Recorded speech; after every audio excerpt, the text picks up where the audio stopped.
जब इब्राहिम ने इतनी मजबूत दलील दे दी और इब्राहिम की कौम लाजवाब हो गई, तो हर जमाने में तरीका क्या रहा है, जब बातिल के पास दलील का जवाब दलील से नहीं बचता है तो बातिल ताकत का इस्तेमाल करता है।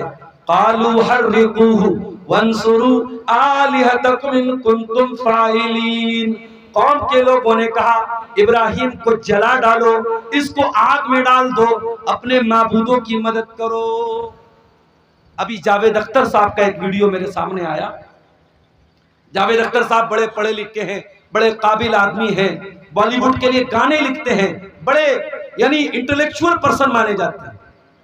उनका एक वीडियो मैंने देखा, बड़ी बचकाना बात उन्होंने कही। क्या कहा कि आप अपने घर में नौकर रखते हैं तो सोच समझ के रखते हैं, अपनी गाड़ी का ड्राइवर रखते हैं तो सवाल करते हैं कैसी गाड़ी चलाते हो, पहले कहां चलाते थे, कितनी सैलरी लोगे। अपने घर में खाना पकाने वाला बावर्ची रखते हो, कुक रखते हो, उसकी सैलरी देने के पहले सवाल करते हो। कहा वो लोगों, बड़ी अजीब बात है, बावर्ची रखते हो तो सवाल करते हो, ड्राइवर रखते हो तो सवाल करते हो, नौकर रखते हो तो सवाल करते हो, और गॉड को ऐसे ही मान लेते हो, गॉड को ऐसे ही रख लेते हो, गॉड के बारे में कोई सवाल नहीं करते। अब जरा सोचिए कि भानमती का कुंबा जोड़ा, कहां की ईट कहां का रोड़ा। जावेद अख्तर साहब अल्लाह को किससे जोड़ रहे हैं? नौकर से जोड़ रहे हैं, ड्राइवर से जोड़ रहे हैं, कुक से जोड़ रहे हैं। हम जावेद अख्तर साहब से कहना चाहेंगे, जावेद साहब आपकी मिसाल सही नहीं है। ड्राइवर को हम सैलरी देते हैं, बावर्ची को हम सैलरी देते हैं, नौकर को हम तनख्वाह देते हैं, और अल्लाह तो वो है जिसने हमको पैदा किया। हम अपनी माँ के पेट में थे, 9 महीने अपनी माँ के पेट में थे, दुनिया हमारा नाम भी नहीं जानती थी। हम तो माँ के पेट में थे, हमारा चेहरा भी किसी ने नहीं देखा था। दुनिया में आए तो कोई सेल्फी ले रहा है, कोई वीडियो बना रहा है, कोई फोटो ले रहा है।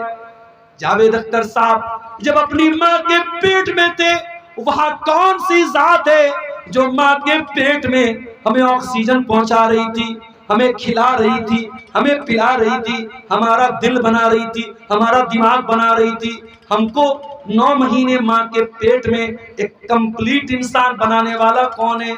वही तो गॉड है, जिसको आप गॉड कहते हैं और जिसको हम अल्लाह कहते हैं, वो अल्लाह है। जावेद अख्तर साहब, अल्लाह को हमने नहीं रखा, अल्लाह हमको रखता है। अरे अल्लाह अगर चाहे, अभी बनारस मैं सुबह मदरसे में पढ़ा रहा था, एक हमारे मोहल्ले के करीब से एक खबर आई, 2 लड़के बाइक से जा रहे थे और एक तेज रफ्तार की एम्बुलेंस आई और बाइक को लड़ाते हुए, और बाइक पर 2 लोग सवार थे, एक को कुचलते हुए चली गई, एक का ऑन स्पॉट इंतकाल हो गया, एक बेचारा अभी हॉस्पिटल में आखिरी सांसें ले रहा है। अरे अल्लाह तो वो है जो पल भर में हमारे दिल की धड़कन को रोक सकता है, पल भर में हमें मौत दे सकता है। अल्लाह वो है जो जरा सी ऑक्सीजन को रोक ले, हमें ऑक्सीजन का सिलेंडर लेना पड़ता है। अल्लाह वो है जो दिल को जरा सा धड़कना रोक दे तो हार्ट अटैक आ जाता है। अल्लाह वो है जो दिमाग का कोई तार अगर छोड़ दे तो हम पागल हो जाते हैं। जावेद अख्तर साहब, अल्लाह वो है जो हमें जिलाता है और मारता है। अल्लाह को आप ड्राइवर और कुक के साथ उसकी मिसाल नहीं दे सकते हैं। इब्राहिम अलैहिस्सलाम ने अपनी कौम को समझाया कि ऐ मेरी कौम के लोगों, मत इबादत करो पत्थर के बुतों की, जो तुम्हें फायदा नहीं पहुंचा सकते, नुकसान नहीं पहुंचा सकते, न देख सकते हैं न सुन सकते हैं। कौम के लोगों ने कहा जला डालो इब्राहिम। अकेले इब्राहिम को जलाने के लिए बहुत बड़ी आग जलाई गई। मेरे प्यारे साथियों, एक आदमी को जलाने के लिए कितनी आग चाहिए होती है, मगर इब्राहिम को जलाने के लिए इतनी बड़ी आग जलाई गई, पूरा गांव जलाया जा सकता था, पूरा कबीला जलाया जा सकता था। और जब आग जलाई गई, औरतें आ करके लकड़ियां देती थी। किसी औरत का बच्चा बीमार हो जाता था, कहती थी अगर मेरा बच्चा ठीक हो जाएगा मैं इब्राहिम की आग में इतनी लकड़ियां दूंगी। बहुत खतरनाक आग जलाई गई, और जब आग में डालने का नंबर आया इब्राहिम को, इब्राहिम का कुर्ता उतार दिया गया, इब्राहिम के बदन से कपड़ा उतार दिया गया। और उनको बरहना करके और नंगा करके आग में डाला गया ताकि आग जल्दी से उनके बदन को जला डाले। इब्राहिम को आग में डाला जा रहा है। इब्राहिम की पेशानी पर कोई बल नहीं है, इब्राहिम के चेहरे पर कोई घबराहट नहीं है, कोई रोना धोना नहीं है, कोई शिकायत नहीं है। जब इब्राहिम को आग में डाला गया, इब्राहिम की जबान पर एक ही जुमला था, हस्बी अल्लाहु व निअमल वकील। मेरा अल्लाह मेरे लिए कल भी काफी था, आज भी काफी है। मेरा अल्लाह कल भी मेरी बिगड़ी बनाता था, आज भी मेरी बिगड़ी बनाएगा। मेरा अल्लाह कल भी मेरा मददगार था, आज भी मेरा मददगार है। ये कहकर के इब्राहिम को आग में डाल दिया गया। अल्लाह अगर चाहता बारिश नाजिल कर देता, आग बुझ जाती। अल्लाह चाहता हवा को हुक्म देता, हवा चलती और आग बुझ जाती। मगर आज अल्लाह ने हवा को नहीं भेजा, आज अल्लाह ने पानी को नहीं भेजा, आज अल्लाह ने किसी फरिश्ते को नहीं भेजा, आज अल्लाह ने डायरेक्ट आग को हुक्म दिया। कुलना या नारु कूनी बरदन व सलामन अला इब्राहिम। ऐ आग तू ठंडी हो जा और सलामती वाली हो जा मेरे खलील के लिए। ऐ आग मेरे इब्राहिम के बदन का एक रोंगटा भी जलना नहीं चाहिए, मेरे इब्राहिम के बदन पे कहीं जलने का निशान भी नहीं आना चाहिए। ऐ आग तू ठंडी और सलामती वाली हो जा मेरे इब्राहिम के लिए। अल्लामा इकबाल कहते हैं, आज भी हो जो इब्राहिम सा ईमान पैदा, आज भी हो जो इब्राहिम सा ईमान पैदा, आग कर सकती है अंदाज़े गुलिस्तां पैदा। वो बिहार के मुसलमानों, वो बंगाल के मुसलमानों, आज भी बहुत सारे नमरूद घूम रहे हैं और आज भी बहुत सारी आग जलाई जा रही है। तुम इब्राहिम के जैसी तौहीद वाले तो बन जाओ, तुम इब्राहिम के जैसे तवक्कुल वाले तो बन जाओ, तुम इब्राहिम के जैसे ईमान वाले तो बन जाओ। आज भी इंशाअल्लाह ये आग जलाने वाले नाकाम हो जाएंगे और ये आग तुम्हारा कुछ नहीं बिगाड़ पाएगी। अच्छा, एक बात और बताऊं, कयामत के दिन जब मैदान महशर कायम होगा, सारे लोग नंगे होंगे, मादरजात नंगे, सर से पैर तक नंगे होंगे। एक अंडरवियर भी आपके और हमारे बदन पर नहीं होगा। मर्द भी नंगे, औरत भी नंगी, सब नंगे होंगे। वह अव्वल मन युक्सा इब्राहिम अलैहिस्सलाम। और बुखारी की रिवायत है, सबसे पहले अगर किसी को कपड़ा पहनाया जाएगा, इब्राहिम को पहनाया जाएगा। ऐ अल्लाह, ऐसा क्या कर दिया था इब्राहिम ने कि इब्राहिम को सबसे पहले कपड़ा पहनाया जाएगा। सही बुखारी की शरह फतहुल बारी में अल्लामा इब्ने हजर रहमतुल्लाह अलैह लिखते हैं कि ओ लोगों, इब्राहिम वो इंसान है कि जब उनको आग में डाला गया था, उनके बदन का कपड़ा उतार के डाला गया था।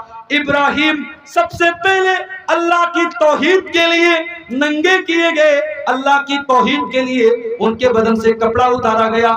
इसीलिए अल्लाह ताला उसका बदला ये देगा कि कयामत के दिन सबसे पहले उन्हीं को कपड़ा पहनाया जाएगा, सबसे पहले इब्राहिम को कपड़ा पहनाया जाएगा। इब्राहिम वो है मेरे प्यारे साथी। आज सीमांचल के बहुत सारे मुसलमान आसाम में काम करने जाते हैं, दिल्ली में काम करने जाते हैं, मुंबई में काम करने जाते हैं। ये जो हम प्रदेश जाते हैं, आसान काम नहीं होता है। औरतें फोन पर शौहर से बात करती हैं, रोने लगती हैं। बच्चे अपने बाप से बात करते हैं, रोने लगते हैं। बड़ी मजबूरी में इंसान अपना गांव छोड़ के जाता है, अपना वतन छोड़ के जाता है, अपनी बस्ती छोड़ के जाता है। इब्राहिम भी छोड़ के जा रहे अपना गांव। इब्राहिम इराक के गांव में रहते थे, बाबिल में रहते थे, बाबिल छोड़ के जा रहे हैं। इब्राहिम रोजी रोटी के लिए नहीं जा रहे, इब्राहिम मजबूरी में जा रहे हैं। फकाल इन्नी मुहाजिरुन इला रब्बी सयहदीन। इब्राहिम अल्लाह ताला की तौहीद के लिए अपना गांव छोड़ के जा रहे हैं, अपना वतन छोड़ के जा रहे, हिजरत कर रहे हैं। और इब्राहिम जब जा रहे थे, अकेले नहीं थे, उनके साथ उनकी लाइफ पार्टनर भी थी, उनकी बीवी भी थी जिनका नाम सारा था। हजरत सारा अपने शौहर के साथ जा रही थी। रास्ते में एक जालिम बादशाह की सरहद के पास से कब्र। जालिम बादशाह की आदत थी, अगर कोई खूबसूरत लड़की नजर आ जाती थी उसके साथ रेप करता था और उसके शौहर को कत्ल करवा देता था। अगर वो शादीशुदा होती थी शौहर को कत्ल करवा देता था, औरत के साथ रेप करता था। बड़ा ही बदतमीज और बड़ा ही बेहुदा और बड़ा ही जालिम बादशाह। उसने सारा को देखा, सारा बहुत खूबसूरत थी। उसने इब्राहिम को कैद खाने में डाला और सारा को अपने पास बुलवाया। जब सारा इब्राहिम के पास से जाने लगी, इब्राहिम ने धीरे से सारा के कान में कहा, ऐ मेरी बीवी सारा, अगर बादशाह तुमसे पूछे कि ये कौन था तो ये मत बताना कि ये मेरे शौहर थे। शौहर बताओगी तो मुझे कत्ल कर दिया जाएगा। ये बताना कि तुम मेरी बहन हो और मैं तुम्हारा भाई हूँ। और ये बात गलत भी नहीं है, अगरचे हम दोनों मियाँ बीवी हैं, मगर ईमान के रिश्ते के एतबार से इस वक्त पूरी दुनिया में अल्लाह की तौहीद पे चलने वाला एक मैं हूँ, एक तुम हो। ईमान के रिश्ते के एतबार से हम दोनों भाई बहन हैं, लिहाजा अगर बादशाह पूछे तो बता देना कि तुम मेरी बहन हो। बादशाह ने अपने कमरे में, अपने बेडरूम में सारा को बुलवाया। जब सारा के पास बादशाह आया, सारा की जबान से पहला लफ्ज क्या निकला? खबरदार मेरे करीब मत आना। ऐ बादशाह, अल्लाह से डर और मेरे करीब मत आना। ओ मेरी प्यारी माँ बहनों, एक औरत के कैरेक्टर से बढ़ के, उसके किरदार से बढ़ के कुछ नहीं होता। औरत का कंगन खो जाए वापस मिल जाएगा, औरत का जेवर खो जाए वापस मिल जाएगा, औरत की हया चली जाए दोबारा कभी नहीं मिलती। औरत का असल कंगन, असल जेवर उसकी हया है, उसकी आबरू है, उसकी इज्जत है। इसलिए मेरी प्यारी माँ बहनों, कभी अपने आप को किसी के हाथ का खिलौना न बनने देना। कोई लाख प्यार मोहब्बत का इकरार करे, कोई लाख तुमको मैसेज करे, कोई लाख तुमको कॉल करे, जब तक कोई निकाह के रिश्ते में, निकाह के बंधन में हलाल तरीके से, जायज तरीके से आपके बाप की इजाजत लेकर आपसे निकाह न करे, कभी प्यार और मोहब्बत की बातों पे भरोसा मत करना। ये प्यार और मोहब्बत के नाम पे बेवकूफ बनाया जा रहा है। ये इज्जत को लूटने की और औरत को बेआबरू करने की चाल चली जा रही है। मेरी प्यारी माँ और बहनों, सारा ने हमें सबक दिया है, एक औरत के लिए उसकी आबरू से बढ़ के कुछ नहीं। बादशाह आगे बढ़ा। इब्राहिम अलैहिस्सलाम कैद खाने में हैं और नमाज पढ़ रहे हैं और अपनी बीवी की आबरू की हिफाजत की दुआ कर रहे हैं। जब बादशाह सारा के करीब पहुंचा, बादशाह का हाथ पत्थर का हो गया, बादशाह स्टैचू बन गया, बादशाह का हाथ हिल ही नहीं रहा है। बादशाह ने कहा, अरे औरत, तू दुआ कर दे मैं ठीक हो जाऊं, मैं दोबारा तुझे हाथ नहीं लगाऊंगा। सारा ने अल्लाह से दुआ किया, अल्लाह इसको ठीक कर दे। बादशाह ठीक हो गया। दोबारा फिर गलत नीयत से हाथ बढ़ाया, फिर पत्थर का हो गया। लगातार 3 मरतबा ऐसा हुआ और तीनों मरतबा हजरत सारा ने दुआ कर दी, ठीक हो गया।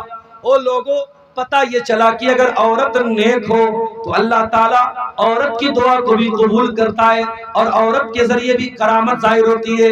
यहाँ सारा की करामत देखिए कि सारा की इज्जत पर हाथ डालने के लिए जो बादशाह आगे बढ़ रहा है, बादशाह का हाथ पत्थर का हो जाता है और सारा दुआ करती है, बादशाह ठीक हो जाता है। जब लगातार 3 मरतबा ऐसा हुआ, बादशाह ने कहा, ले जाओ इसको। किसको लेके तुम लोग चले आए? और जाते जाते बादशाह ने अपनी एक लौंडी जिनका नाम हाजर था, सारा को गिफ्ट के तौर पे दे दिया। जाओ, ये लौंडी मैं तुम्हें गिफ्ट के तौर पे दे रहा हूँ, जाओ इसको लेके चली जाओ, मेरी हुकूमत से चली जाओ। जब सारा अपने शौहर के पास आई, देखा इब्राहिम नमाज पढ़ रहे हैं और अपनी औरत की, अपनी बीवी की इज्जत की दुआएं कर रहे हैं। सारा ने दूर से देख के कहा, रद्दल्लाहु कैदल फाजिर व अख्दम हाजर। ऐ मेरे शौहर, ऐ मेरे शौहर, आप जल्दी से सलाम फेर दीजिए, अल्लाह ने आपकी दुआ कबूल कर ली। अल्लाह ने बादशाह की चाल को नाकाम कर दिया और अल्लाह ताला ने हाजरा की शक्ल में हमें एक तोहफा भी दे दिया। और यही हाजरा जो बतौर गिफ्ट दिया था बादशाह ने, हजरत इब्राहिम उनसे निकाह करते हैं और ये हाजरा इब्राहिम की दूसरी बीवी बन जाती है और इन्हीं के पेट से इब्राहिम को पहलौठी की औलाद पैदा होती है। बड़ी दुआओं के बाद और बड़ी आरजुओं के बाद और 80-85 साल के होने के बाद जब इब्राहिम दुआ करते हैं, रब्बे हबली मिनस सालिहीन, ऐ अल्लाह मुझे नेक बेटा अता फरमा दे। अल्लाह कहता है फबशरनाहु बिगुलामिन हलीम, हमने एक बहुत ही सब्र करने वाला, एक बर्दाश्त करने वाला, एक हलीम बेटा इब्राहिम को दिया। इस्माइल पैदा हुए हजरत हाजरा के पेट से, और जब इस्माइल पैदा हुए अल्लाह ने एक और इम्तिहान में डाला और कहा कि इब्राहिम जाओ और अपनी बीवी हाजरा को और अपने बच्चे इस्माइल को लेके जाओ और मक्का में छोड़ के चले आओ। वो मक्का आज का मक्का नहीं था जहां बड़े बड़े होटल मौजूद है, जहां क्लॉक टावर मौजूद है, जहां बड़ी बड़ी बिल्डिंगें मौजूद है। वो मक्का ऐसा मक्का था बेवादिन गैर ज़ी ज़रइन, अनाज का एक दाना भी पैदा नहीं होता था, पानी का एक कतरा भी वहां पैदा नहीं होता था। इब्राहिम अलैहिस्सलाम अपनी बीवी हाजरा को और अपने बच्चे इस्माइल को लेकर के पहुंचे। खाने काबा भी टूट फूट चुका था, खाने काबा का थोड़ा सा निशान बचा हुआ था। वहीं पर इब्राहिम ने अपनी बीवी हाजरा को छोड़ा और अपने बच्चे इस्माइल को छोड़ा और छोड़ करके जाने लगे। थोड़ी सी खजूरें थी, थोड़ा सा पानी था। हाजरा ने देखा इब्राहिम वापस जा रहे हैं। इला मन तत्रुकुना, ऐ मेरे सरताज कहाँ जा रहे हैं, किसके हवाले छोड़ के जा रहे हैं? मैं अकेली औरत, ये दूध पीता बच्चा, ये थोड़ा सा पानी, ये थोड़ी सी खजूरें, कितनी देर तक हमारा साथ देंगे? ऐ इब्राहिम, ऐ मेरे सरताज कहाँ जा रहे हैं? इब्राहिम ने कोई जवाब नहीं दिया। फिर हाजरा ने कहा अल्लाहु अमरका बिहाजा, ऐ मेरे सरताज कहीं ऐसा तो नहीं ये अल्लाह ताला का हुक्म है, ये अल्लाह का इम्तिहान है, ये अल्लाह की तरफ से आजमाइश है? इब्राहिम ने सर हिला के जवाब दिया हाँ है मेरी बीवी, ये अल्लाह की तरफ से एक इम्तिहान है। जैसे ही हजरत हाजरा को पता चला ये अल्लाह का हुक्म है, हजरत हाजरा ने बड़े इत्मीनान से जवाब दिया इज़न ला युज़य्युनल्लाहु अबदा, ऐ मेरे सरताज अगर ये अल्लाह का हुक्म है आप चले जाइए, अल्लाह हमें बर्बाद नहीं करेगा, अल्लाह हमें ज़ाय नहीं करेगा। पता ये चला औरत बहुत कमजोर होती है, औरत बहुत नाजुक होती है, लेकिन अगर हाजरा के जैसा ईमान पैदा हो जाए, हाजरा के जैसी तौहीद पैदा हो जाए, हाजरा के जैसी अल्लाह की मोहब्बत पैदा हो जाए, तो मेरे भाइयों हाजरा जैसी औरतें जिनके दिल में अल्लाह ताला चट्टान के जैसा मजबूत उनका दिल बना देता है। हाजरा ने कहा ठीक है आप चले जाइए, अल्लाह हमें बर्बाद नहीं करेगा। इब्राहिम वापस जाने लगे। कुछ दूर बढ़े, जब बीवी नजरों से ओझल हो गई, बच्चा नजरों से ओझल हो गया, इब्राहिम ने हाथ उठाया और बड़ी प्यारी दुआ की, रब्बना इन्नी अस्कनतु मिन ज़ुर्रियती बिवादिन गैरि ज़ी ज़रइन इंद बैतिकल मुहर्रम रब्बना लियुक़ीमुस्सलाह। ऐ अल्लाह अपनी बीवी बच्चे को तेरे पाक घर के पास छोड़ के जा रहा हूं, ऐ अल्लाह तू तौफीक देना कि वो यहां नमाज कायम करे। ओ लोगों, इब्राहिम अपने दूध पीते बच्चे के लिए दूध नहीं मांग रहे, अपनी बीवी के लिए पानी नहीं मांग रहे, पहले नमाज की दुआ कर रहे हैं। आज आपका बेटा आपके घर में चैन से रहता है, आपकी बेटी चैन से रहती है, फजर की अजान होती है, अस्सलातु खैरुम मिनन नौम की आवाज आती है, आपका बेटा रात को 2 बजे तक मोबाइल चला के सोया है, आपकी जवान लड़की 2 बजे रात तक चैटिंग करके सोई है, न बेटा उठता है न बेटी उठती है। ओ लोगों, आप तो डंडा लेके मस्जिद में पहुंच जाते हो, ओ मेरी माओ आप तो तहज्जुद पढ़ती हैं, अपने बेटों और बेटियों को भी नमाज का पाबंद बनाओ, उनकी नमाज की भी चिंता करो। इब्राहिम अपने बच्चों की चिंता कर रहे हैं, ऐ अल्लाह मेरे बच्चों को नमाज का पाबंद बना। रब्बना लियुक़ीमुस्सलाह फजअल अफ़इदतम मिनन नासि तहवी इलैहिम, ऐ अल्लाह तो दुनिया वालों के दिल में इस जगह की मोहब्बत डाल दे। आप पूर्णिया के एक छोटे से गांव में रहते हैं, आप बिहार के एक जिला पूर्णिया और पूर्णिया के एक छोटे से गांव में रहते हैं, आपके पास ज्यादा पैसा भी नहीं है, ज्यादा धन दौलत भी नहीं है, मगर जब आपने सुना कि कोई हज करने गया, कोई उम्रा करने गया, आपके दिल में तमन्ना पैदा हुई, ऐ अल्लाह सबको तूने खाने काबा देखने की ऐ अल्लाह तौफीक दी। ऐ अल्लाह मुझको भी खाने काबा देखने की तौफीक दे दे। ऐ अल्लाह एक बार मुझको भी हरम में बुला ले। ऐ अल्लाह एक बार मुझको भी हाजी बना दे। मेरे प्यारे साथियों, इंसान गरीब है, कमजोर है, मगर वहां जाने के लिए तड़पता है। वहां की मोहब्बत हर ईमान वाले मर्द के दिल में भी है, औरत के दिल में भी है। ये इब्राहिम की दुआ की बरकत थी। इब्राहिम ने दुआ की थी, फजल अफईदतम मिनन नासी तावी इलैहिम, ऐ अल्लाह तू लोगों के दिल में इनकी मोहब्बत डाल दे। वरज़ुक़हुम मिनस समरात, और ऐ अल्लाह मेरी आने वाली नस्लों को तू फलों की रोजी अता फरमा। आज भी मक्का में खजूर के अलावा कोई फल पैदा नहीं होता, लेकिन दुनिया का हर फल आपको मक्का में मिल जाएगा। कि इब्राहिम की दुआ की बरकत है। मेरे साथियों, इब्राहिम ने दुआ किया था, ऐ अल्लाह मेरी आने वाली नस्लों को तू फलों की रोजी अता। इब्राहिम चले गए वहां से। थोड़ी देर के बाद पानी खत्म हो गया, खजूर खत्म हो गई। हाजरा बेचैन हो गई अपने बच्चे के लिए।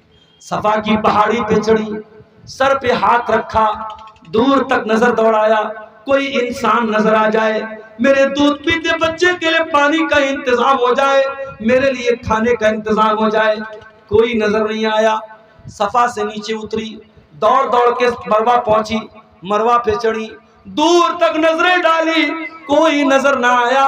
7 चक्कर लगाया हाजरा ने, सफा से मरवा, मरवा से सफा, सफा से मरवा। जब 7 चक्कर लगा लिए, अल्लाह ने जिब्रील को भेजा। जिब्रील आए और अपने पर को जमीन पे मारा और जमजम का पानी निकलने लगा। और जैसे ही जमजम का चश्मा फूट गया और जमजम निकलने लगा, हजरत हाजरा अपने दुपट्टे से उसकी मुंडेर बनाने लगी, उसका बैरिकेडिंग बनाने लगी, उसकी बॉर्डर बनाने लगी। अल्लाह के नबी फरमाते, अगर हाजरा ने उसकी मुंडेर न बनाई होती तो जमजम का बहुत बड़ा नहर होती, जमजम की बहुत बड़ी नदी होती। मेरे प्यारे साथियों, अगर आपसे कोई पूछे इस्लाम में औरत का मकाम क्या है तो बता दीजिएगा। हजारों साल पहले एक औरत ने सफा से मरवा और मरवा से सफा 7 चक्कर लगाए थे। अल्लाह ने उस औरत के इस अमल को कयामत तक के लिए जिंदा कर दिया। और आज भी कोई हज करेगा, कोई उम्रा करेगा, जब तक सफा मरवा का चक्कर नहीं लगाएगा, ना उसका हज मुकम्मल होगा, ना उसका उम्रा मुकम्मल। उसके बाद जब जमजम का इंतजाम हो गया, पानी का इंतजाम हो गया, फिर वहां पे धीरे धीरे आबादी होने लगी। और वहीं पर इस्माइल अपनी माँ की गोद में जवान हुए। बाप से दूर रहते थे, बाप फलस्तीन में रहते थे और इस्माइल मक्का में रहते थे।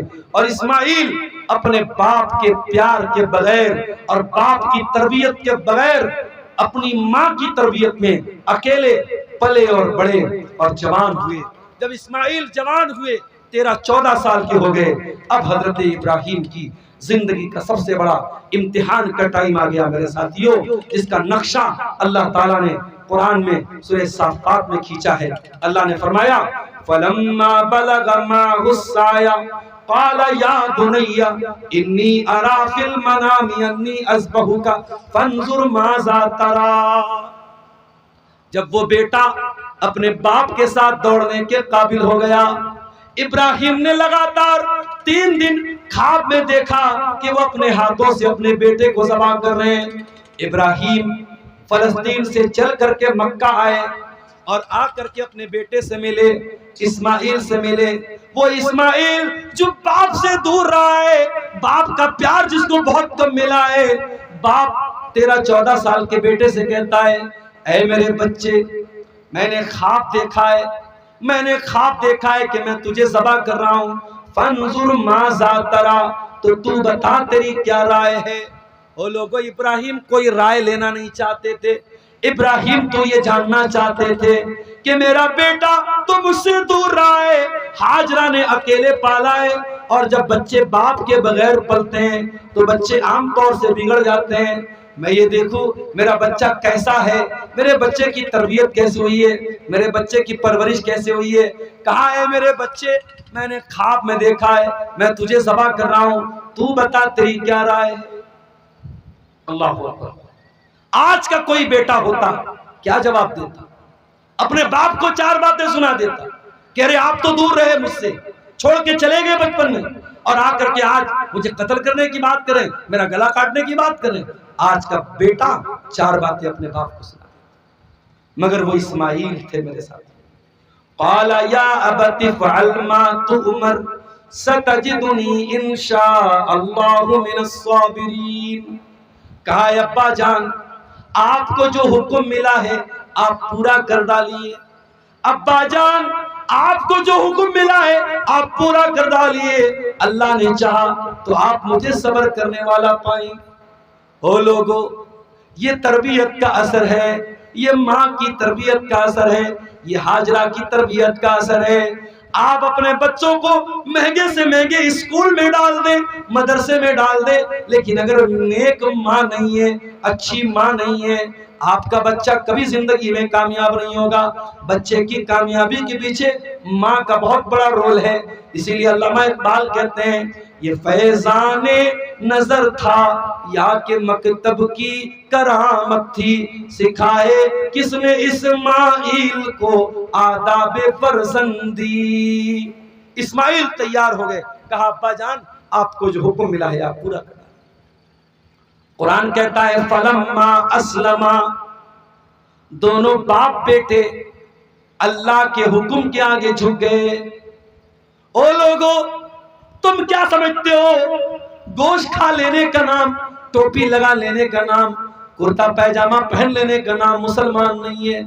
अरे मुसलमान उसको कहते हैं जो अल्लाह के हर हुक्म के आगे अपना सर झुका दे, जो अल्लाह ताला की हर आजमाइश के आगे सरेंडर हो जाए, अल्लाह के हर इम्तिहान पे खरा उतरने के लिए तैयार हो जाए, मुसलमान उसको कहते हैं। फलम्मा अस्लमा, जब दोनों बाप बेटे मुसलमान हो गए, जब दोनों बाप बेटे अल्लाह के हुक्म के आगे झुक गए, वतल्लहु लिलजबीन, और बाप ने बेटे को पेशानी के बल लेटा दिया, वनादैनाहु अय्या इब्राहीम, और हमने पुकारा ऐ इब्राहिम, तेरे बेटे को कत्ल करवाना हमारा मकसद नहीं है, तेरे बेटे के गले पे छुरी चलवाना हमारा मकसद नहीं है। कद सद्दक़्ता रुया इन्ना कदालिक नज़्ज़िल मुहसिनीन। ऐ इब्राहिम, हम तो तेरे दिल में अल्लाह की मोहब्बत कितनी है, अल्लाह का डर कितना है, तू अपने बेटे से ज्यादा प्यार करता है या अल्लाह से ज्यादा प्यार करता है, हम तो ये देखना चाहते थे मेरे साथी। ये कुर्बानी है इब्राहिम अलैहिस्सलाम की, जिसकी यादगार के तौर पे हम हर साल ईद उल अज़हा के मौके पर अपने अपने जानवरों की गर्दन पे छुरी चलाते हैं। मेरे प्यारे साथियों, जानवरों की कुर्बानी कर देना ये सिर्फ एक अलामत है, ये इशारा है, और जब अपने जानवरों की गर्दन पे हम छुरी चलाते हैं तो हम एक दुआ भी पढ़ते हैं, और उस दुआ में हम कहते हैं इन्ना सलाती व नुसुकी व महयाया व ममाती लिल्लाहि रब्बिल आलमीन। बेशक मेरी नमाज ऐ अल्लाह तेरे लिए, मेरी कुर्बानी ऐ अल्लाह तेरे लिए, मेरा जीना ऐ अल्लाह तेरे लिए, मेरा मरना ऐ अल्लाह तेरे लिए, मेरी जिंदगी का मकसद तेरे दीन की सरफराजी, मैं इसीलिए मुसलमान, मैं इसीलिए नमाजी। कुर्बानी जानवर की जो हम करते हैं मेरे साथियों, हम इब्राहिम को याद करते हैं, और इब्राहिम को याद करके हम इस बात का इकरार करते हैं कि ऐ अल्लाह तेरा हुक्म मिला है तो 25,000 का, 30,000 का, 40,000 का जानवर लाए हैं और उसकी कुर्बानी कर रहे हैं। ऐ अल्लाह कल मौका आया जान भी कुर्बान कर देंगे, माल भी कुर्बान कर देंगे, अपना सब कुछ तेरी राह में कुर्बान कर देंगे, हम किसी कुर्बानी से पीछे नहीं रहेंगे। मेरे प्यारे साथियों, और आगे बढ़िए, इब्राहिम की जिंदगी में हमें एक सबक और भी मिलता है। जब इस्माइल जवान हो गए, उन्होंने शादी की। इब्राहिम मक्का में इब्राहिम फलस्तीन में रहते थे और इस्माइल मक्का में रहते थे। शादी हो गई, बीवी इनकी जो थी थोड़ी गड़बड़ थी, थोड़ी नाशुक्री करने वाली थी। इब्राहिम अपने बच्चे से मिलने के लिए आए। इत्तेफाक से जब घर आए, इस्माइल से मुलाकात नहीं हुई, बहू से मुलाकात हुई। बहू से हाल चाल पूछा, बहू को ये नहीं बताया मैं तुम्हारा ससुर हूं। बहू से हाल चाल पूछा कैसे गुजर रही है।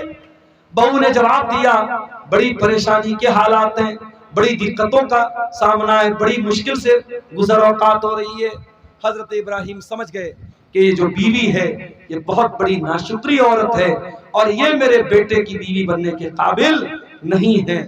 कहा बेटी शाम को जब तुम्हारा शौहर आए तो मेरा सलाम सुना देना और कहना गय्यर अतबतबाबिक, अपने दरवाजे की चौखट बदल दे। शाम को इस्माइल आए और आने के बाद उनको महसूस हुआ कि लग रहा है कोई आया था। बीवी से पूछा कोई आया था क्या? कहा कि हाँ, एक बूढ़े इंसान आए थे और उन्होंने आपको सलाम कहा है और कहा है कि दरवाजे की चौखट बदल दीजिए। कहा अच्छा, दरवाजे की चौखट बदल दीजिए, ऐसा उन्होंने क्यों कहा? तुमने क्या कहा था? बीवी ने पूरी बात बता दी। इस्माइल ने कहा ऐ मेरी बीवी, वो मेरे बाप थे, इब्राहिम थे, और उन्होंने मुझे हुक्म दिया है मैं तुम्हें तलाक दे दूं, मैं तुम्हें तलाक दे रहा हूं। अब आज के बाद मैं तुमको अपने निकाह में नहीं रख सकता। अब्दुल गफ्फार साहब क्या बयान कर रहे हैं आप? कि शौहर अपने बाप के कहने पे बीवी को तलाक दे देगा? अगर बीवी ने खाना बनाया और नमक ज्यादा हो गया, मसाला ज्यादा हो गया, या सास ससुर की खिदमत में कोई कमी रह गई और ससुर ने कहा, सास ने कहा तू तलाक दे दे, तो क्या शौहर तलाक दे देगा? अभी रुक जाइए, मैंने वाकया अभी पूरा नहीं सुनाया। इस्माइल ने तलाक दे दिया, दूसरी औरत से निकाह किया। कुछ दिनों के बाद इब्राहिम फिर आए। इस बार इत्तेफाक से फिर इस्माइल से मुलाकात नहीं हुई, बहू से मुलाकात हुई। इब्राहिम ने पूछा बेटी क्या हाल चाल है, कैसी गुजर बसर हो रही है? ये वाली जो बहू थी ये नेक औरत थी, दीनदार औरत थी। इसने कहा बहुत अच्छा, अल्लाह का करम है, अल्लाह ताला ने बहुत खुशहाल रखा है। कहा जब शाम को तेरा शौहर आए मेरा सलाम सुना देना और कहना कि अपने दरवाजे की चौखट को बरकरार रखना। शाम को इस्माइल आए, बीवी ने बताया कोई आया था, आपको सलाम सुना रहा था और उसके बाद कहा था दरवाजे की चौखट को बाकी रखना। कहा है मेरी बीवी वो मेरा बाप था, वो इब्राहिम थे और वो तुमसे बहुत खुश हुए और उन्होंने कहा है मैं तुमको अपने निकाह में बाकी रखूं। अब मसला सुन लीजिए, ससुर के कहने पर क्या शौहर बीवी को तलाक दे देगा? क्या सास के कहने पर बेटा अपनी बीवी को तलाक दे देगा? नहीं, नहीं देगा। इब्राहिम के कहने पर इस्माइल ने तलाक दिया था क्योंकि इब्राहिम नबी थे।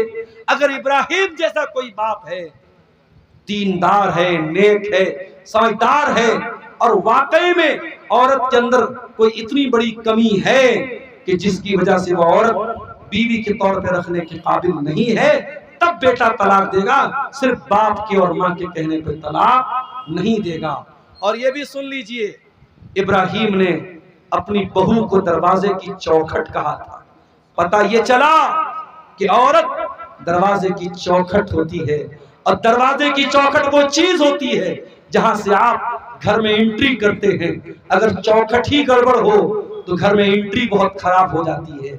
अगर औरत गड़बड़ है, अगर घरवाली गड़बड़ है तो पूरे घर का सत्यानाश हो जाएगा। इसलिए जब रिश्ता देखने जाया करो तो पैसा बाद में देख लेना, दौलत बाद में देख लेना, खानदान बाद में देख लेना, पहले दीनदारी देख लेना।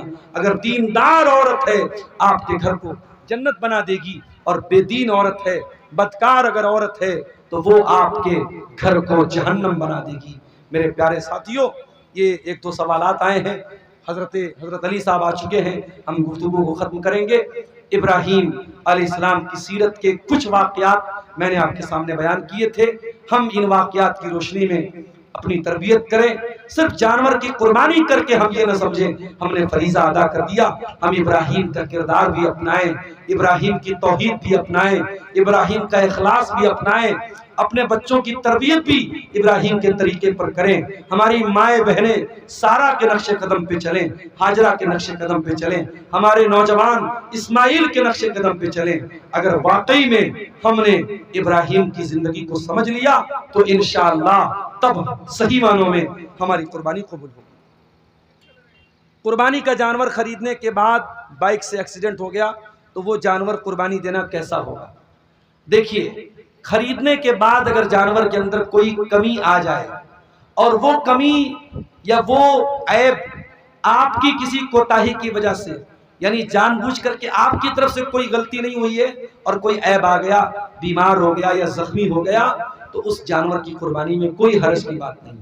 लेकिन अगर आपकी कमी की वजह से, आपकी गलती से जानवर को चोट लग गई, तो फिर अगर दूसरा जानवर करने की ताकत है तो आप दूसरा जानवर कर लीजिए, और दूसरा जानवर करने की ताकत नहीं है तो मजबूरी में आप उसी जानवर की कुर्बानी कर दीजिए। इंशाअल्लाह आपकी नीयत के मुताबिक अल्लाह ताला अजर व सवाब देगा। लेकिन बहरहाल खरीदने के बाद अगर कोई ऐब पैदा होता है तो इंशाअल्लाह जब आपने खरीदा था सही सालिम था तो उस जानवर की कुर्बानी कर सकते हैं, उसमें इंशाअल्लाह कोई हर्ज की बात नहीं है। वल्लाहु आलम बिस्सवाब। क्या भैंस की कुर्बानी कर सकते हैं? देखिए, भैंस उन जानवरों में से नहीं है जिन जानवरों का जिक्र कुरान में कुर्बानी के जानवरों में किया गया है। कुर्बानी के 8 जानवरों का जिक्र है कुरान में, उसमें गाय बैल है, उसमें ऊंट ऊंटनी है, उसमें भेड़ा भेड़ी है, उसमें बकरा बकरी है, उसमें भैंस का जिक्र नहीं है। मगर उलमा की एक बहुत बड़ी तादाद का ये मानना है कि चूंकि अरबी जबान में भैंस को भी गाय की एक जिन्स माना गया है, और अरबी लुगत की कोई भी किताब आप खोलेंगे तो उसमें आपको मिलेगा अल जामूस नौ मिन अल बकर, कि भैंस भी गाय की एक किस्म है। लिहाजा भैंस की कुर्बानी कर सकते हैं, खास तौर से जिन इलाकों में गाय की कुर्बानी पर पाबंदी है और कानूनन उसकी कुर्बानी पर सजा है, तो वहां कोई भी इंसान जो है ऐसे जानवर की कुर्बानी न करे जिसकी वजह से वो और उसकी पूरी कौम परेशानी में पड़ जाए। और ऐसे माहौल में उलमा ने भैंस की कुर्बानी की इजाजत दी है।